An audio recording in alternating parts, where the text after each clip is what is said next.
Speaking of podcasts, Right. that's a nice little segue there, isn't Yeah. it? Can I ask you some questions? Yep. He's like, Oh, no, then. I don't know. Yeah. Depends on what you're going to ask. Um, so first, I can edit this beautifully afterwards. So I'm going to Yeah. welcome you to the Art of Feeling Better. So I couldn't think of a better name for the podcast because that's literally what I'm trying to do is just support people in how to feel a little bit less shit, which is quite a task, isn't it? So, and I've been dying to catch up with you for ages since I decided to do it. I think this is going to be episode 23 because I left a nice little gap because we meant to meet last week before my life went into a small spot of chaos. So I've left this slot open and it's actually meant to go out this morning. So it'll just go out tonight instead. Yeah. But I wanted to catch up with you for ages because you and I have been connected for a few years now, haven't we? So I can't remember how many years ago it was, but we met at Facebook head office in London. And it was the first Yeah. time I met Tanya and Suzanne properly as well, because I'd been chatting with them online, but I met them for the first time on that day. And I can remember it so well because I was getting involved with all the workshops and I was looking at the fact that they had like a pick and mix wall in the middle of Facebook head office. It was like this incredible space. And then it was all to do with mental health and community building, wasn't it? And there was so many people that were doing talks. I was listening, really interested, and lots of good information. And then you were the keynote at the end. You were the last speaker, weren't you? Do Yeah. you Yeah. remember? That's right. I've seen you a few times. You were the last speaker. And I was just kind of like, I was sat on the front row. And then you come on with a baseball cap on, jeans, just like, so I immediately was like, oh, I already like him. He's real. He's like, I'm just interested in what you had to say just because you had a different vibe. So, and I was there on my own because the lady that I was meant to be going with couldn't make it. So I'd gone all the way from Wales to London. I kind of knew Suzanne and Tanya just from socials. But you know what I'm like? I was like, I don't care anyway. I'm going to rock in there and just see who I meet because I'm meant to be here. And I was just sat in between two suits. I only read time, so I was trying to kind of blend in as much as I could and just kind of scope the place out. And as you were talking, you were starting to speak about Trylife and your story and how you developed it. I was just like could resonate so much. I was like, oh, this guy totally gets it. This guy's like on the front line, totally knows what it's like to be working in a field. And I was looking around and I could see other people getting it, but other people were just kind of like, hello, another speaker. I was like, no, this is something different. And then you played Jacob's story, right? So you played on the screen. And I'm not particularly an emotive person in public, particularly. I'm kind of known for being pretty good with my emotions. But I was doing that like hiccup sobbing thing because it just I'm on the front row and like on my own, not knowing anyone, bright red hair, full of tattoos, just because it just like hit me and I thought, God, that's powerful media. That is just powerful storytelling. And then I stalked you for a little bit. So I was like, right, I'm going to catch him before he goes. And everybody was doing the same thing when you come off the stage. I thought, I was just going to be pissed off with people just hounding him at this point. Like, just going to give me this business card. I will be in touch. And I think we had I don't know, I think I'd seen you again. I was in London for another reason and I'd seen you again somewhere. And we had a beer. And then we've got on ever since because we're both on the same mission, I think. Trying to do the same kind of thing in a slightly different way. Against all the odds, like David and Goliath shit, and with very limited resources, but having massively high impact because it's the right thing to do, because it's needed. So I think that's why we kind of get each other a little bit. So I really want my audience, my little audience at the moment, but growing. So hopefully it will be a massive audience soon. Just to know about you, about who you are, and about Trylife and what you've done. So if you can give me like the whistle stop, I mean, it takes as long as you want actually, but if you tell me as much as you want to share about what made you start Trylife, your story, how it came about, that'd be epic. Yeah, so I was volunteering in a local community centre close to mine. I was going to the gym actually when I was a young'un, and there'd been like riots not long before in the northeast, and I was like accessing the gym, and one of the workers just sort of said to us, "Will you come and help out with some of the younger kids because they're giving me loads of grief?" And so I went and I started helping out with like a young boys group, and we were taking them like rock climbing and canoeing and stuff like that. I didn't realize at the time I was being like youth worked on myself, and so I just like I started helping out, and then I was looking like like a couple of the staff done like some like very quick like explanations of like why they were in the community, the kind of work they were doing, about social deprivation, and like that whole cycle of like low aspirations. And it just fascinated us, like the I guess it was like the sociology side of things that fascinated us. And then I found it dead easy to work with some of these young people that some of the youth workers found difficult to engage with. Mm. Partly because I was from the area, but like I'd been um, brought up in like one of the toughest housing estates in the northeast. So it was easy for me to engage with these young people anyway. So I started volunteering. I'd left school with like very few qualifications, started resitting like my English and maths GCSEs at the community centre. And before I knew it, I was a young dad. I was 17 when I was a dad. My son was in the creche, and my partner at the time was accessing mother and toddler groups, and I just started getting more and more involved in the community centre. And I'd done my part-time youth and community work course there. And then I started getting like bits of sessional work, doing work, like paid work at play schemes, which I always loved, especially with the younger kids, like I the can tiny little imagine. kids. Yeah, You know what I mean? It was brilliant that like creating big cardboard dinosaurs and stuff like that with them, and like just getting them out and about. yeah. And then I started getting like a bit of sessional work in other housing estates local to here.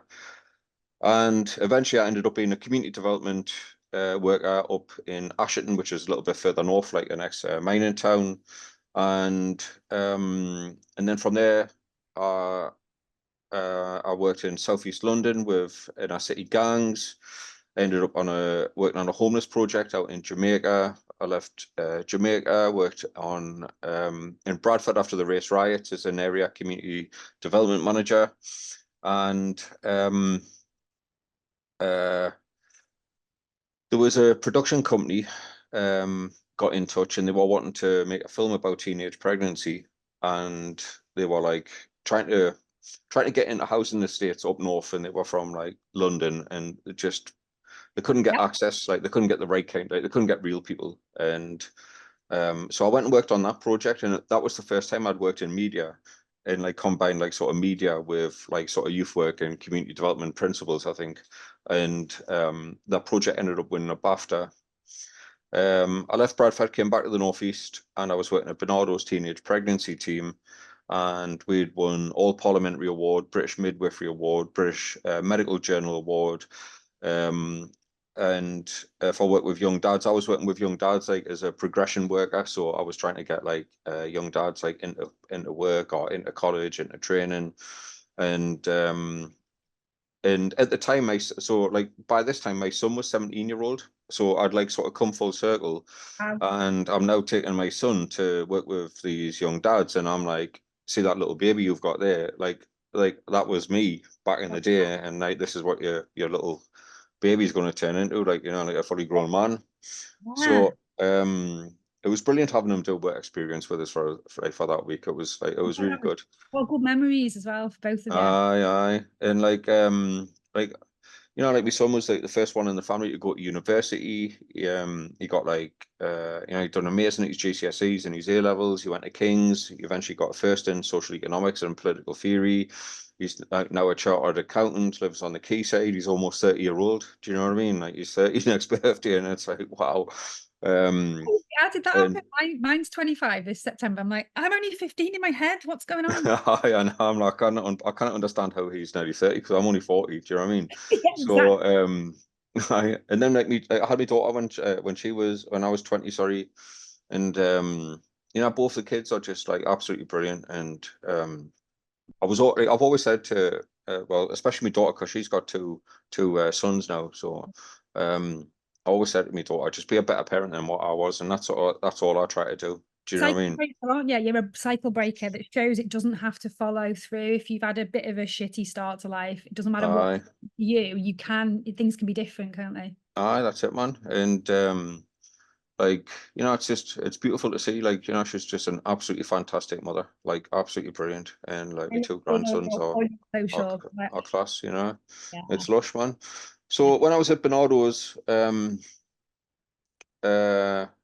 or just before Bernardo's actually, when I was like sort of like just trying to get myself like established back in the Northeast, another production company had got in touch, and they were making a film about knife crime. And obviously, I'd worked in Southeast London with inner city gangs, so I jumped on that project, and that ended up winning a Royal Television Society award. It was a short film about knife crime called Shank, and like we worked with youth offending team and like perpetrators of knife crime basically, and made this short film. And like I started to see like how I could like use like through them two experiences how I could use media to engage with young people. And plus I sat in that generation, so like I was brought up with like choose your own adventure books, but I was brought up with me Spectrum and like early games, and like and then going from me Spectrum to Amiga to like PlayStation, and like all pre social media, thank God, when I Yeah. was a teenager. And then like uh was present when social media came about, and like sort of sat on the fence and like bridged that gap from like old school youth workers who are out doing traditional youth work, like outreach and detached work and center-based work. And like I'd always like been brought up with video games, and my kids have been brought up with video games and like and the internet. And I just I saw the opportunities there. So a job had came up with the BBC. So I went and worked with the BBC for a bit on a project called BBC Blast, where I would go into an area 3 months before like this big truck would come, and it had like recording studio, like the back of the truck would open up basically, and I had like recording studios and stuff like that. So it was great, man. Honestly, like I would go and engage with community projects. This was pre Bernardo's and all actually. So I'd go and engage with like community groups and youth services and schools and colleges, and then I would put like talent in, so it'd be like the guys who like created like Wallace and Gromit, or like say like a caller doing like lyric workshops, or Miss Dynamite, or it would be like weather reporters, radio production, fashion, music, and it was just like it was just brilliant, like going and engaging with the youth groups, and then bringing in like like proper Yeah. talent that they would recognize, Vegan, and isn't it? it'd be like a weekend of like make a film or do some graffiti or try some fashion or whatever. And This is why we um, connected, because that's exactly what I was doing in Wales all these years later. It's like, no, yeah, do it's the right way to do it. of course it is, man. Of course it is, and just giving real opportunity, and like, that helped us actually with my job as like a progression worker at Bernardo's, because like a lot of the young men just wanted to go and work in a warehouse or whatever, and they were just wanting money, money, money. And Fiona, who I was working with, was working with young women, and a lot of the young women wanted to go into like hair and beauty or like travel. And they wanted to go to college first. The young men wanted a job, but there was like an extra cycle for me. So they just wanted to go and get the warehouse job because it was like £200-300 a week. But I knew for a fact it would only last 3-4 weeks, especially in winter. Then they Mhm. would come back through, and then they would go to college. So there was like an extra step, like you know, for me engaging with the young men. But we've done some amazing work, man, like in the Northeast. And then with us having done that for the BBC, we applied for some money from like I think it was Children in Need and a couple of other pots of money, because what I was wanting to do was like say take like a group of young dads to the theatre through the day and meet like all the stage hands and the electricians and the lighting engineers and like the actors, and get them like on stage and get them meeting the cast while the cast were still wearing like the normal clothes, and then take them back at night time for the theatre show, because a lot of the young people that I was engaging with, like even going to the theatre would be like a massive cultural step for them. Do you know what I mean? Like it's just not accessible. But like by going and meeting Jane and meeting Paul or whatever, and then at night time meeting their character, like and seeing them on stage with the whole thing, I was like wanting to like try and show them like a different career path. Nice. And so like in the back of my mind anyway, when I was at Bernardo's, I knew my contract was only like a 2-3 year contract, and the financial crisis hit, and all services to young people were stripped. So all the services that my son benefited from, like from Sure Start, children's centres, breakfast clubs, after school clubs, libraries, swimming pools, you name it, like all of that support was gone. But like not just gone for the young people, like all of that support was gone for the parents as well. Like I think of all the support that I had, and Kerry, who's the kid's mom, all the support she had, like that definitely helped us, and it helped like like as a family. Mm. And so like I just thought there's got to be a way to be able to engage with young people using like traditional forms of youth work and community development type work, but like also like engaging with the social media generation. And the more I looked into it, the more like I started to uncover like young people. It's the most connected generation Britain's ever known. It's the most ethnically diverse generation Britain's ever known. They spend more hours consuming like media than they get sleep. And now with television, back in the day when me and you were watching adverts about like crossing the road or Crossroad man and putting your seatbelt on and all. Yeah. like smoking campaigns or whatever it was, like you could bombard people with information and know the message would get through. And this generation now can fast forward, rewind, binge watch, and just filter out all of that content. Yeah. In traditional forms of media are out the window because people are no longer sitting back anymore and just consuming media out of 4 or 5 channels. You've now got like 1,000 channels on the television plus millions of channels online, and you can just filter stuff out. But the trick is, if you get the message right, people will readily share the work, and if you get it wrong, like that's it, like it's gone. So I thought, like, when I was a kid, when I used to read them old choose your own adventure books, I thought, like, there's got to be something in that, because I used to love reading a story. I turn to page 10 to go to the haunted castle, or turn to page 15 to go to the enchanted forest. And then you would like make a choice and then end up down a route. And if you died, you would go back and make different choices. And I thought, like, well, that's what you do as a parent, isn't it? Or as a youth worker, you try to say, don't do that because this will happen. Or uh look at the consequences of like that action or whatever. So I what did I do? It was like this was like 2008. So I started putting together like a business. I started writing down like some ideas, and then I managed to get some little bits of seed funding from like Northern Film and Media. Then I went to the director of public health and said, like, look, I've got this idea to create this. And then it eventually ended up leading to where I drew down like 200,000 euros from European Regional Development Fund to create like this interactive film series. What I didn't realize is, um, well, like 90 pages of script is like a traditional film, and we had wrote like 455 pages of script, which is like two-thirds of the Lord of the Rings trilogy, right? And we'd created the world's most complex interactive film ever made. It still blows But my like, mind. It just, yeah. and well, like, because we didn't know where the next bit of funding was coming from, like the lead character in the first episode like had to pretty much endure everything. So how it works is a scene will play out and then it'll pause, and then you decide, do you go to the party, yes or no?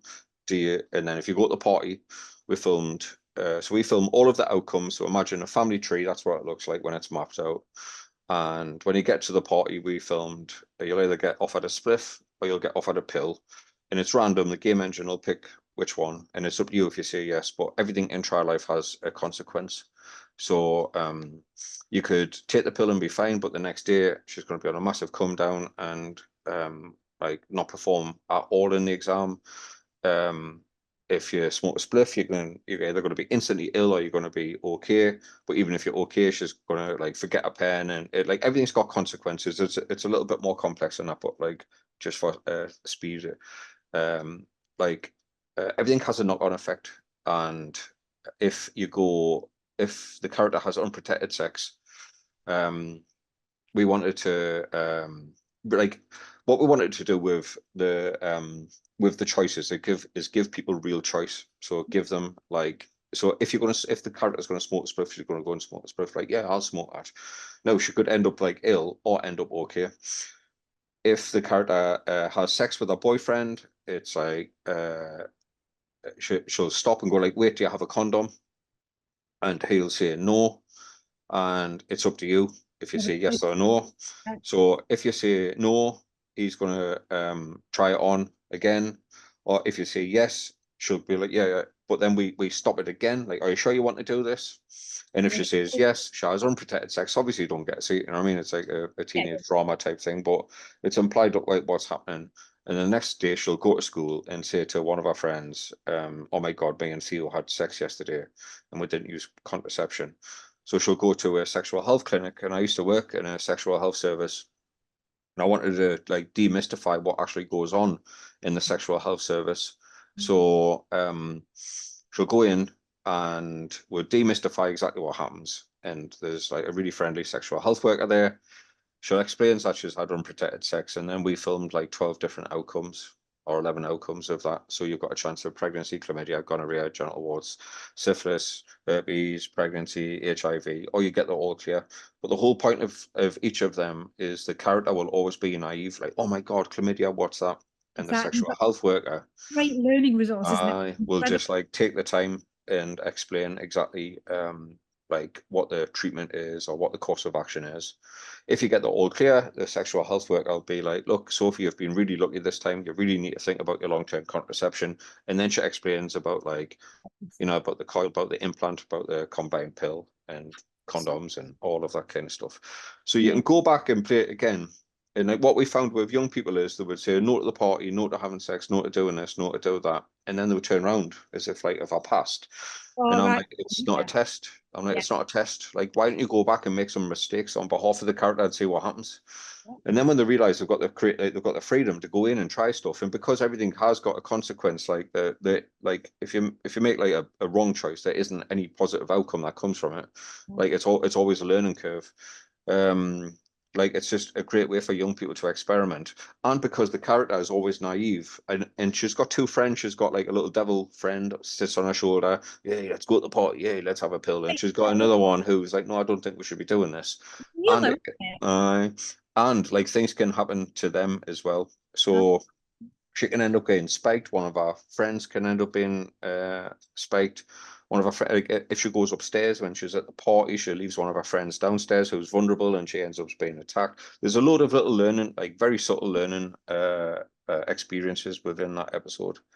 So we launched that, um, and um, I think we had like 100,000 young people following the page. But what we've done with that is we just reached out to young people on social media and said like we need actors, we need music, we need makeup artists, we need like everything. And young people just flock towards it. Oh, And then instead of keeping the cameras away from behind the scenes, like we're showing like all of the behind the scenes and like, hey, we're on set and we're doing this and we're doing that, and we're engaged with our audience. We then got commissioned for episode 2, which was about knife crime and gang violence. That was like back down in Lewisham.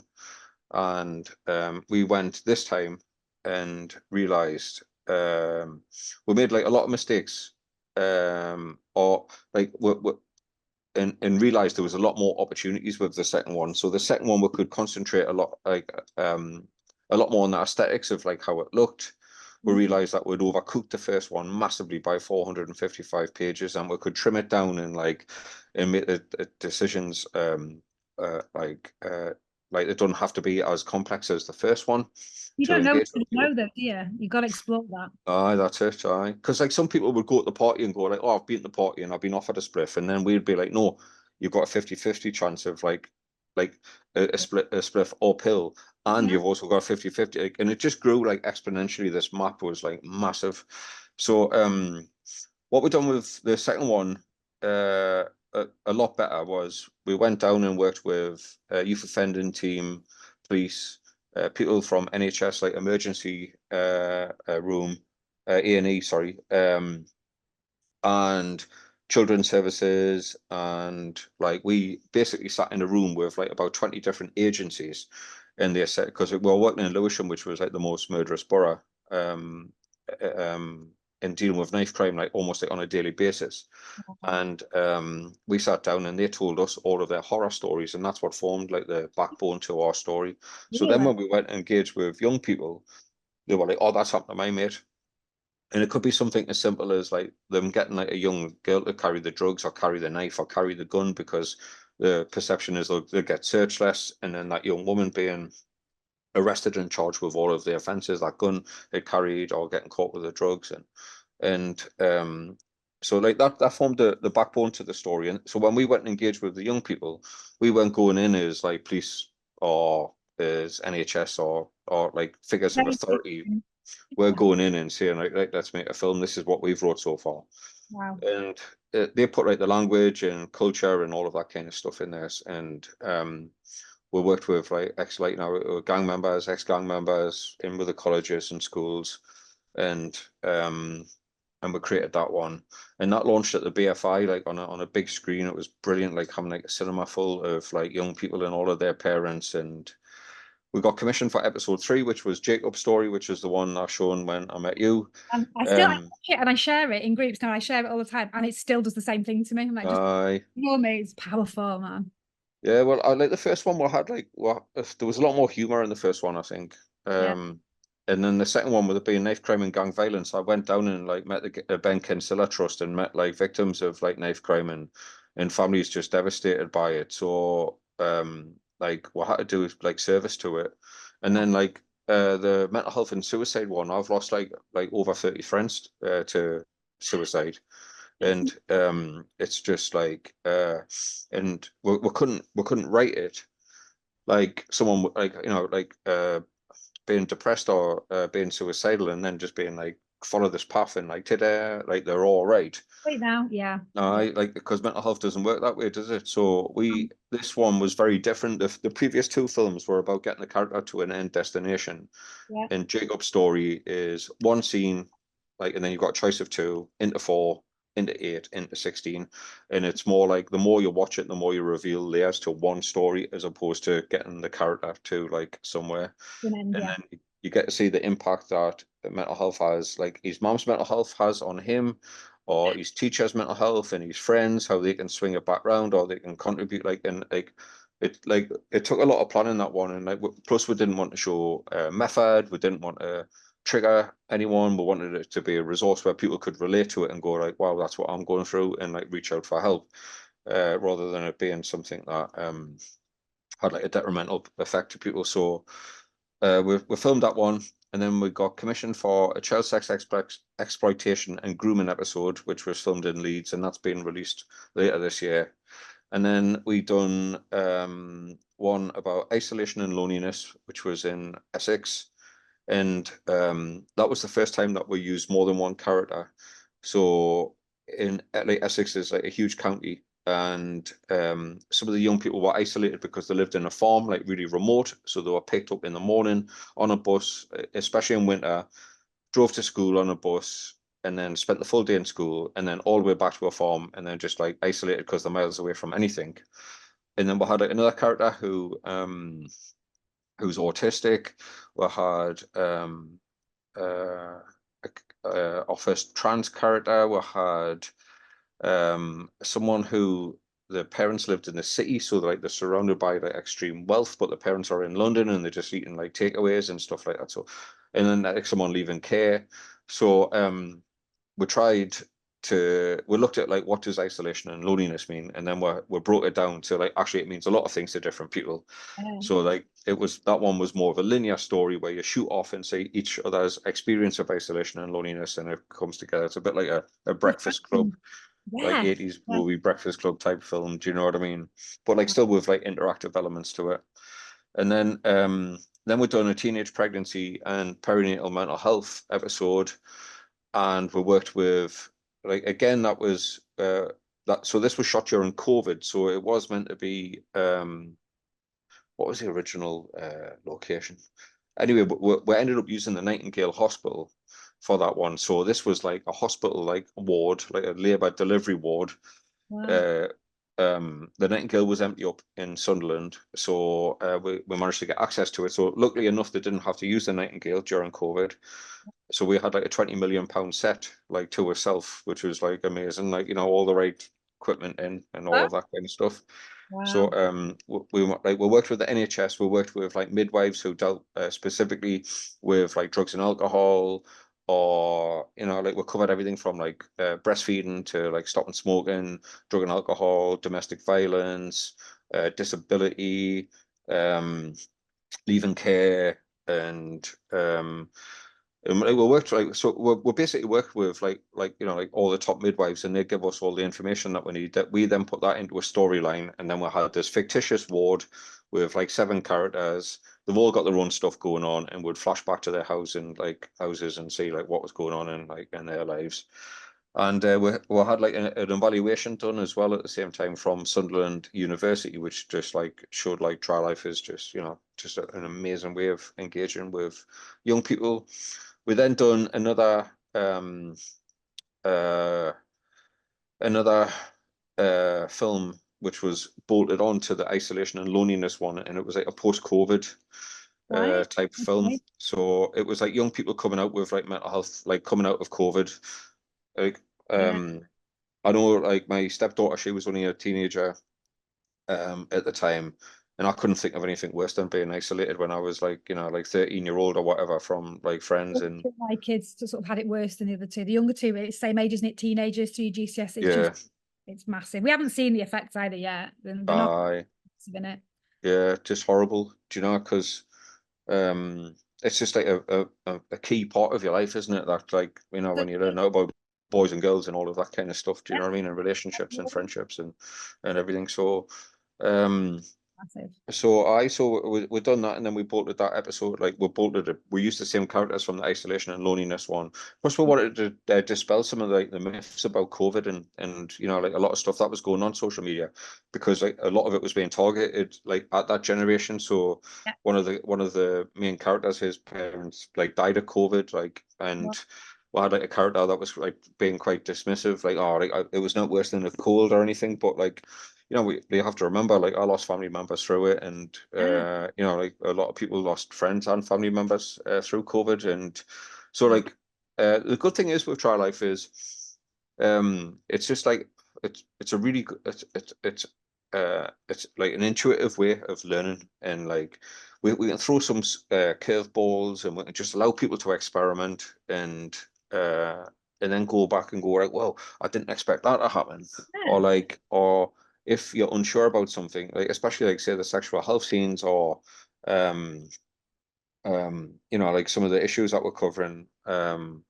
whether it's about like sexuality or Mhm. gender or Yeah. identity or race or like whatever it is, when you've got a character there that you can actually relate to, and Yeah. then they start talking about their personal experience, like, well, like actually, like, I've just left care, and this is what it's like for me, and then, do It's you know so what I different mean? than having a like someone in authority, someone from the health board or someone from the police telling you. It's just a Mm. different world, isn't it? It's such experiential learning and so relatable. I've never seen anything like it. I love it. I think it's just I think it should be in every school up and down, yeah, everywhere. It just should be.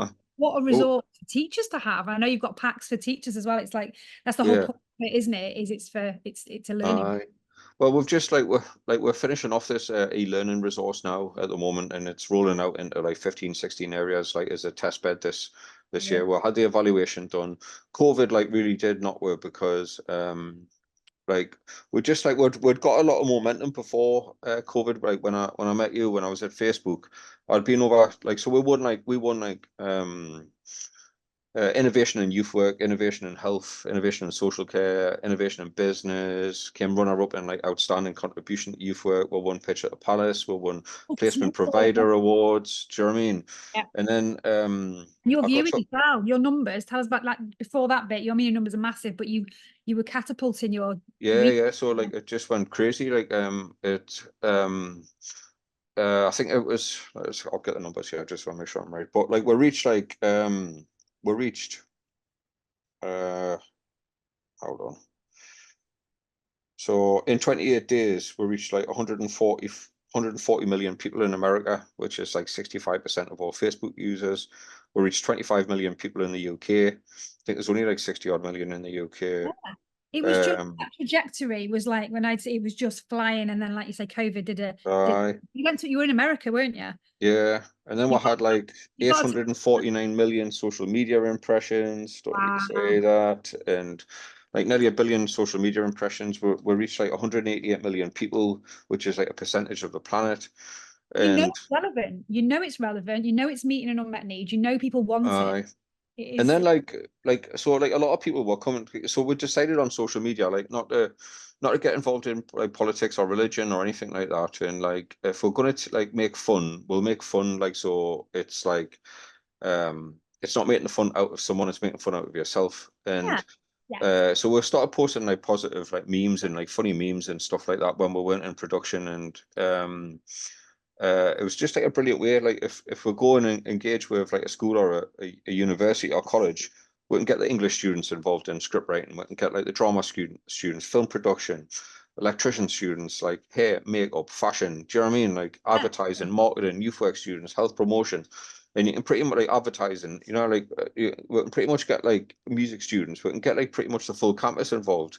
And then what happens with the lead cast of each of the episodes, but they come so well informed about the decisions because we try to even out the film where it's got like positive and negative outcomes, and they become like peer educators.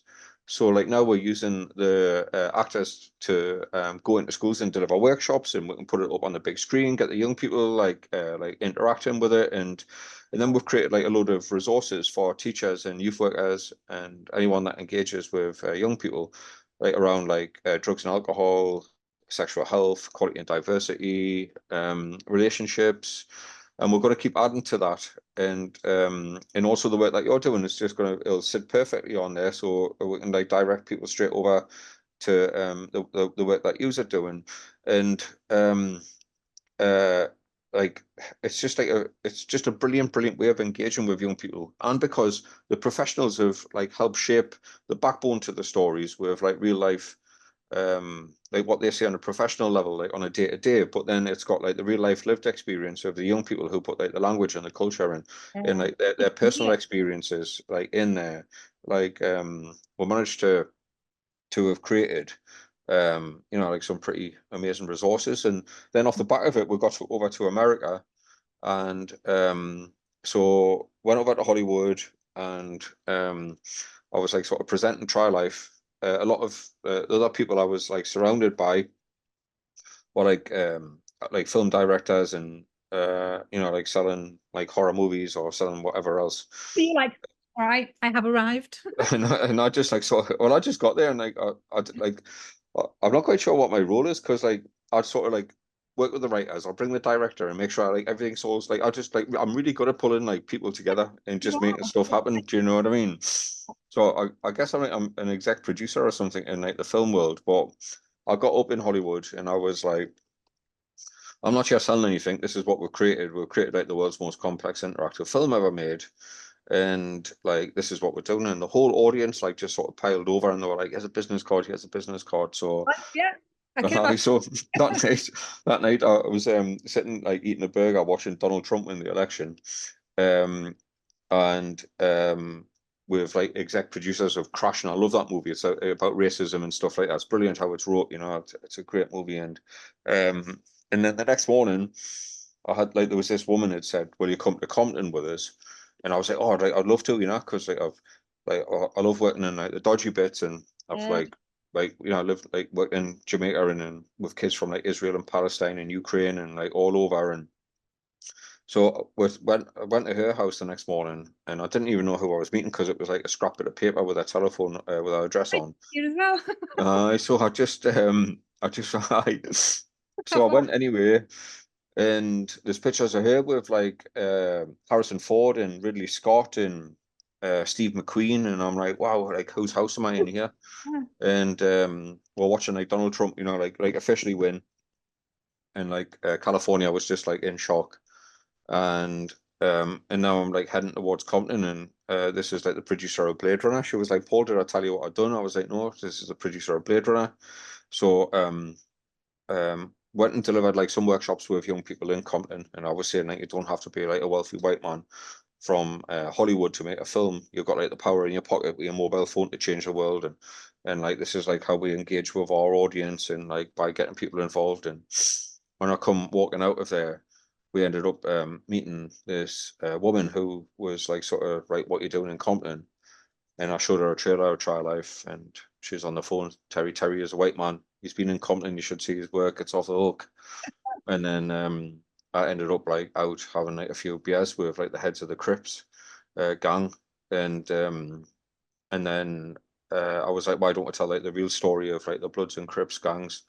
And then they're like, right, we're in. So I ended up meeting like some of the heads of the Bloods, met representatives from the head of the Mexican Mafia, and then I brought all three gangs together on stage over in Hollywood.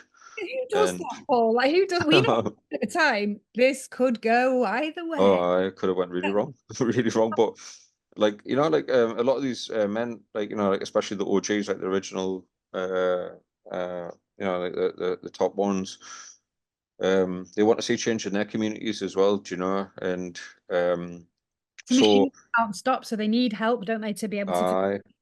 Mm.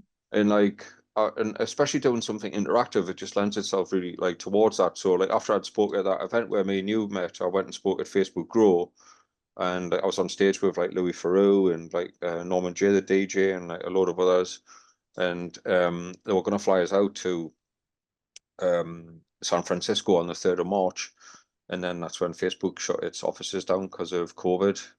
And like what I was saying to Facebook is like, let's interview these like, you know, the founding members of these gangs, and like that's not like, it's not about like bigging them up, how who's biggest, who's hardest. It's about finding out like how they ended up there, the impact on like on their mental health and the victims' mental health, and like have a look at the whole area and the community and stuff. And then in the background be writing this fictitious script of like based on their real life experiences, and like that's like showed fly on the wall of like the script, and then reach out to the present day community, like the young people like we have with Trylife, and say like, right, we're looking for new music, we're looking for actors, and we'll follow the kid from the street into audition, into script read through, into wardrobe, behind the scenes, and then boom, you get to play it.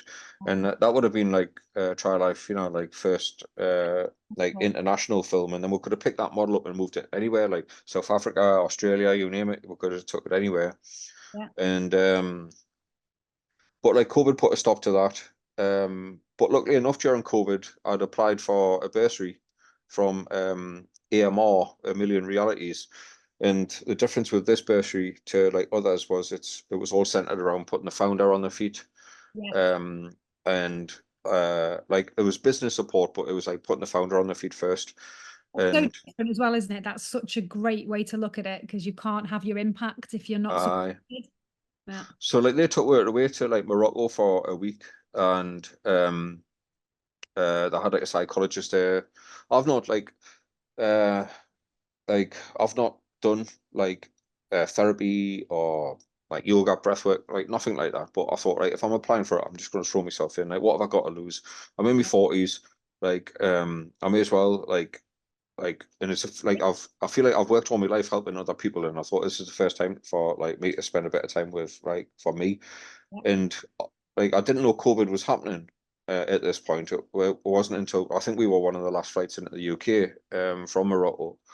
But like it just happened at the perfect time where I could put Trylife down for the first time in like 12 years or something, because it was just full on.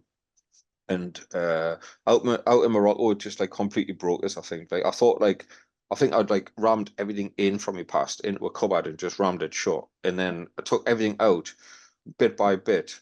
When I Okay. got back, when I got back from Morocco, I done like weekly therapy sessions. Um, I done like EMDR therapy for post-traumatic stress. I done Yeah. like uh Hogan's assessment. I done a Hoffman course on childhood trauma. I done like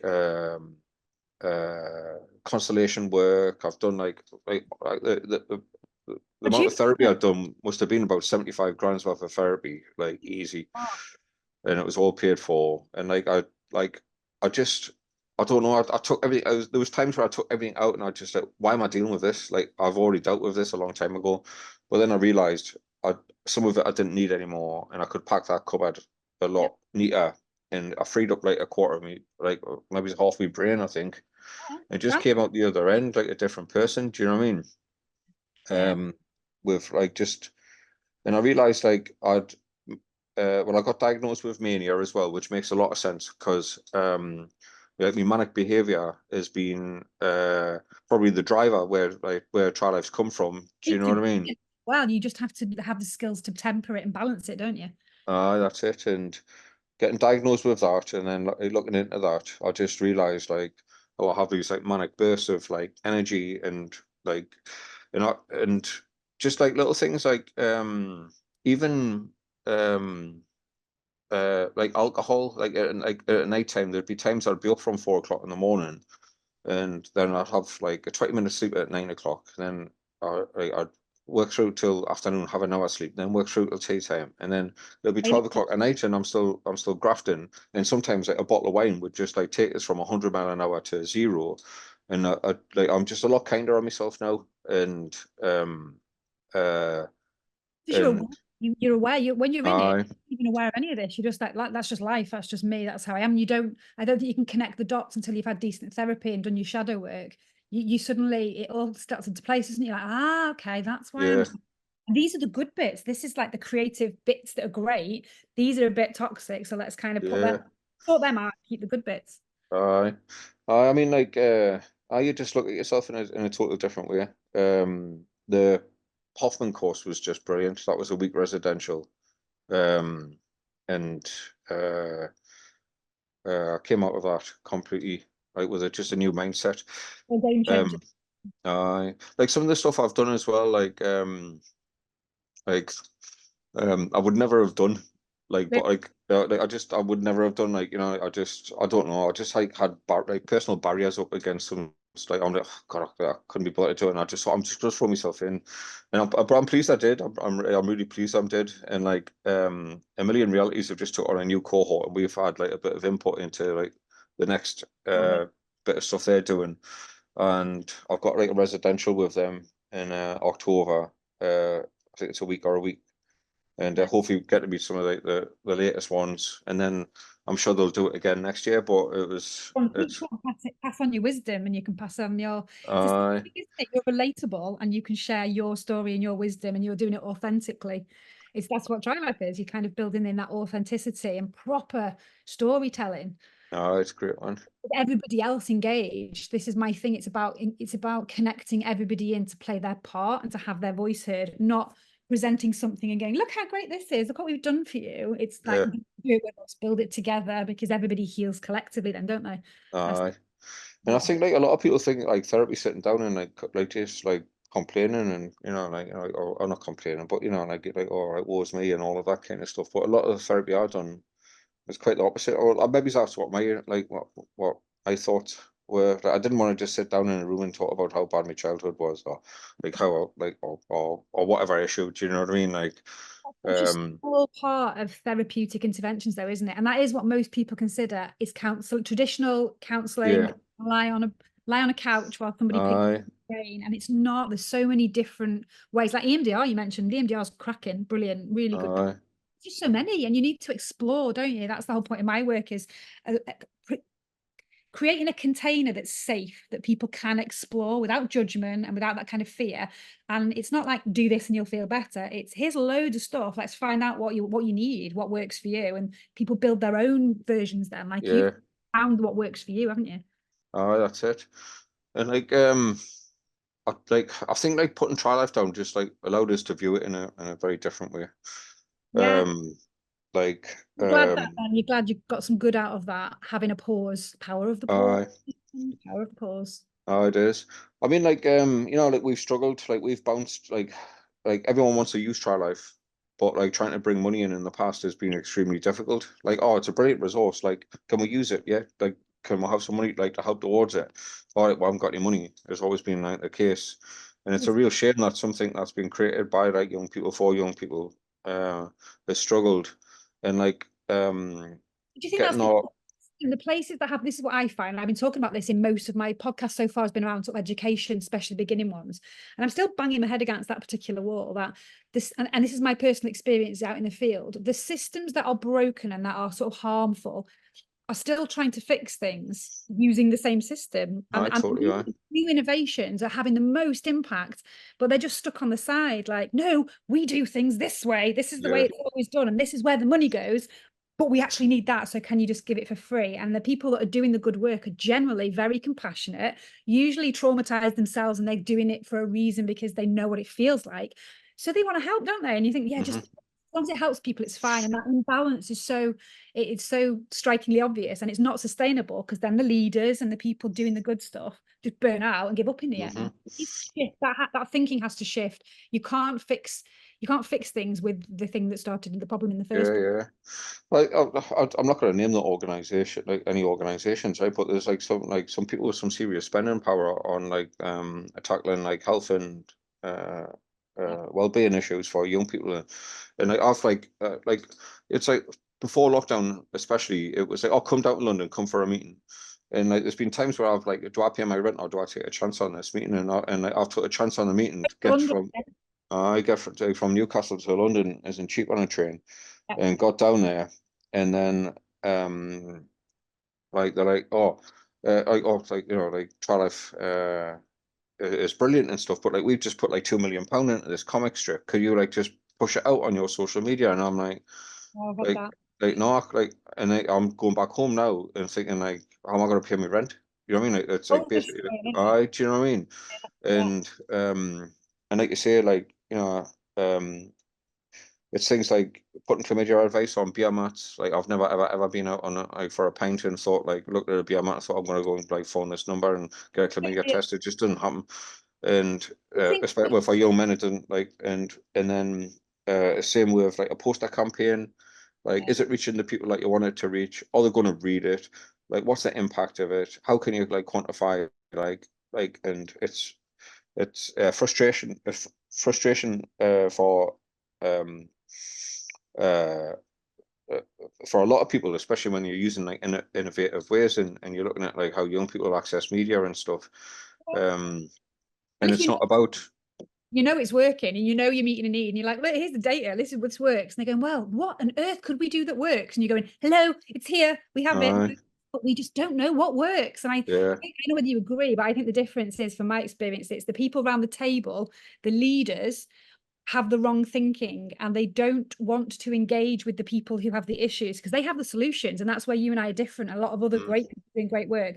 You just want to listen. You're not the expert. They're the expert in their experiences, and you facilitate that process and they build what they need. Whereas the current purse string holders have got this kind of, we know how to fix it. We'll sit around a table and we'll come up with solutions, and then you will be grateful to us because we're going to spend all the money on what we think you need. And I think that's the fundamental difference, and that's what needs to change. massively. That's I my there's opinion. I no honestly there's like there's loads and loads of projects out there that are doing some brilliant absolutely brilliant work um and it's just I don't know, like it took us a long time to get any kind of credibility, and um and it only feels like it feels like I've done what 7 interactive films now, and we're almost finished this another interactive project, which is due for release soon, aimed at like a younger audience. But it only feels like now, after um like 12 years of creating content, that we're now ready Yeah. to like go and say like, right, we've got something. It's just been like a massive struggle, especially like in the climate, like where like all services to young people were like completely decimated. Like youth services were cut 69% on average around the country. In parts of the northeast, that was 97% cuts. And then the wonder like why like young people are, like why crime rates and everything else is going up. And it's not just down to police numbers, it's down to like there's a whole generation of young parents that have not been uh like had any kind of support and guidance themselves, who are now bringing up another generation of young people. Do you know what I mean? Like an absolute no-brainer. Like, Aye. it just seems ridiculous that the thinking's wrong and the stuff's being put in the wrong places. But I mean, it's the same for me. I mean, we share the same kind of story. We're always having this sort of conversation but I feel like things are shifting. I think 2025 is definitely going to be kind of a bit of a shift, a bit of a game changer, because all the work I've done over the last decade, it's come to this point where I've got Mojo School now for me is like, wow, it's ready to go. And I Mm, thought it was ready 5 years ago, and I was delivering great workshops and I was getting great feedback. But now I know actually it wasn't. That was the learning curves, and but the struggle is so real. But I was talking to somebody last week about this. I think those that really know what they're doing and they're on their path and they're kind of lined up, you can tell, because it's too easy to give up, because the struggle is so tough sometimes. Like you say, I've been in the same position. I've got this money to spend on my kids to do a week shopping or get a train ticket to London. hmm I have to take the chance because I need to. And then you look back and you think it was the wrong move because nothing came of it. But I think, is it really? It builds the learning, hmm does build you always take something out of it. But I think that struggle, I think it's starting to shift a little bit. But it wouldn't be if we'd given up 5 years ago or 4 years ago or 2 years ago. Aye. But you dig your heels in and you keep going, don't you? Because you know it's Yeah. I think with Trylife, we've always bounced from one commission to the next commission. By the time we get the commission in, we've already amassed like like a bit of debt, just trying to like get that deal across the line and just time, and then like you're servicing that, and then moving on to the next project, and like yeah, But It's stability that's needed, isn't it? Stability and some grounding and stability, so that you know that you don't have to do that anymore. Because then the amount of energy that we waste on that, or just on fighting for the next bit, imagine if that energy could be put into doing the stuff that we're really good at. It would be how much I think that's why that bursary was so good, because like I got £20,000 a year from the bursary, which took away like me worry about like rent, council tax, and stuff like that.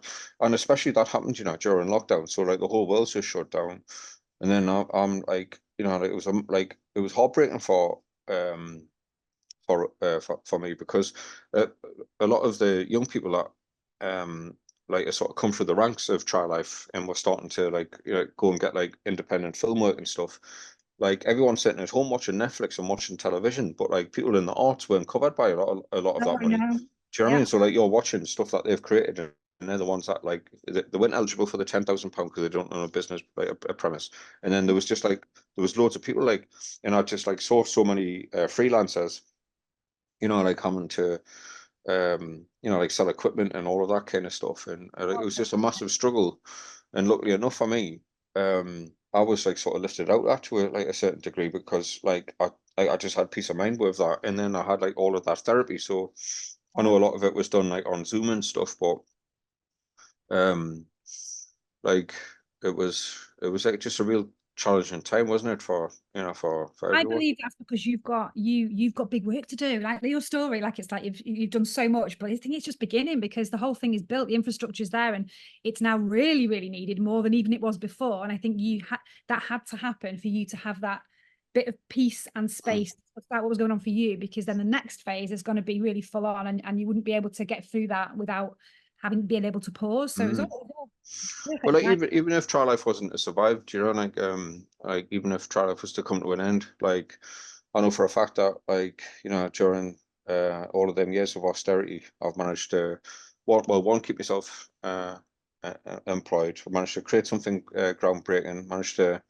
like my learning curve has been absolutely massive, and I'm sure I can transfer them skills Yeah. to something else. And I've always said that Trylife would never replace a face-to-face youth worker, and like, I hope youth services come back. It would be brilliant to see Trylife not needed, because there's youth workers in every community. Do you know what I mean? But But still as um, a tool integrated, because all the work that I've done with our youth community, there's still such a high percentage, especially after COVID, that can't engage with a physical youth worker because their sense of safety is just shot to pieces. They're in their bedroom. So something like Trylife for that purpose still going to be needed. It's still needed as a resource. And that's hopefully what I've done with Mojo School, is to have all this digital stuff at people's fingertips. I don't want people to have to get reliant or just use this, but it's necessary and we know it's working. So if it can be a hybrid version where it can be out there facilitated in the workshops, but a resource to people to access when they need it. Same with Trylife, it's needed. yeah, It really is needed. aye, So I've got three aye. questions for you, right? Oh Because well we then, could ever and ever and ever. And we're still gonna I'm still gonna come and visit, and we're definitely need to go and have a pint and put the world to rights for yeah, sure.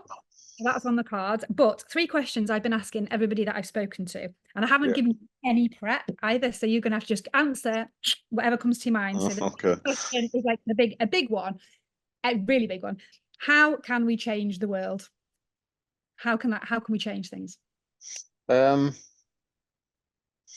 I think social media can be used as a force for good. I just refuse to believe that that many people being connected, that we have to surrender social media to negativity or fake news and all of that kind of stuff. I just think like there's so much potential in bringing people together by things that you share in common. I've worked all over the world with communities from all over, and there's some things that are universal, and I think it's like humanity, sense of humor, and sharing food with people, or sharing conversation and experiences. And I think like travel and meeting people and being exposed to different cultures, and like actually meeting the human behind it, rather than it just being like sort of this news thing of like, oh, they're coming over here, and oh, they're taking that, and oh, look over there, and all of this distraction now, where people's focus has been pointed left, right, and center, where they're just feeling overwhelmed. Yeah. I just think like all of that needs to be counted. And So, it can be a force for good, definitely. Social media, if it's used the right way. That was the conversations that we were having when we first met at Facebook. How do we harness it? Because it's such a brilliant tool, and to try and balance out the negativity. I love mhm. it. Yeah, I agree with you completely. It is, and it has to be, not just that it can be. I think it has got to be used. It's got to be. People have got to innovate like you and I have been doing to try and make that happen. So second question is like taking it small. I'm trying to build a little toolkit with advice from everybody so that we can have some tips to kind of share, like you just said, sharing things, sharing a bit of wisdom. So give me one thing that people out there could do in their daily life just to help themselves feel better. Any one thing. I think one of the most useful exercises I've ever done is imagine you've got a 5-year-old you holding your hand from the moment you wake up in the morning. So, like an example is I would get up in the morning at say like 4 o'clock, not have breakfast. I would get ready, brush my teeth, get a quick shower, get ready, brush my teeth, grab my laptop, get my bag, be in a taxi on the way to Newcastle Central Station, sitting on a train for 3 hours, 3.5 hours. I would drum a bacon sandwich and a cup of coffee and a bar of chocolate in my mouth. I would go to meeting after meeting after meeting after meeting all day. I would eventually hit Soho at about 6 o'clock, 7 o'clock at night. I have a couple of pints with still at work, still meeting a couple of people, have a couple of pints in Nelly Dean's or something, and then quickly straight over to King's Cross, get a bottle of wine, get back on that train, and be on a train home to Newcastle, get into Newcastle at what, like 12, 1 o'clock in the morning. And there's been there's been times where the train's been delayed. I've gotten in, I've literally just like cried getting into bed fully clothed. Had to get up the next morning, went from Newcastle, like I don't know, to out of Hebrides, been down to I've went down to Brighton in a day and back from Newcastle to King's Cross to Victoria, Victoria to Lewes to Brighton, done a day's workshop and then come all the way back home. And would I do that if I had a 5-year-old child there? Like, no. Such good advice. That is And really so if you treat yourself, it's very easy. If you had a 5-year-old child, you would not do that one. You would not give them a bottle of wine on the way home. You wouldn't just fill them with 2 pints just to shut them up or just to get them to sleep. You wouldn't, or her. You wouldn't brilliant. just ram like a shitty little sandwich in. And I can relate so much because I've done exactly the same. Uh, And it's normal and I have to do it. I have to do it. where's the fun? Where's the play? Where's the Right. laughter? Where's the learning? Yeah. Right. And you like, can you imagine how tired that little 5-year-old kid would be? And that All different kinds of fuel. Yeah. uh, I love that. In fact, that is really good advice for me as well. I'm going to keep on with that when I do cross my line. you Yeah. wouldn't do it to your 5-year-old son or daughter. You wouldn't do it to one of your friends' sons or daughter. And that's not just like that's just one day. Imagine just doing that, right? Rinse and repeat. Like what I've done with 20 hours, Trylife for like 20 hour for day. 12 years, Yeah. for 14 year or whatever. Like, and then all of a sudden you realize like I would get close to Christmas, you know. I'd get to like end of November, and if you text me, it could be anything. Like you know, it could be something. And like there's been times where I've sat and stared at my phone for like 2 hours, and like just I can't email, I can't text, and then like I remember once being on the phone to the guy that does me branding, and I'm like, oh, can you just do this? Can you just do this? And it was someone I was with at the time was like, you do realize it's Christmas Eve, and I'm like, oh, I'm sorry, I didn't even realize it was Christmas Eve because like days just flowed. And then like say a week after being off over Christmas, I would look at that text Jane, and I'd just be like, and I would send it in 5 seconds. Well, And I realized I'm not being productive at all. I'm just like I'm burning out. And then in January I would like have all the fire in my belly, and I'd go again, and it just had like a detrimental effect to us. So not I think that sustainable.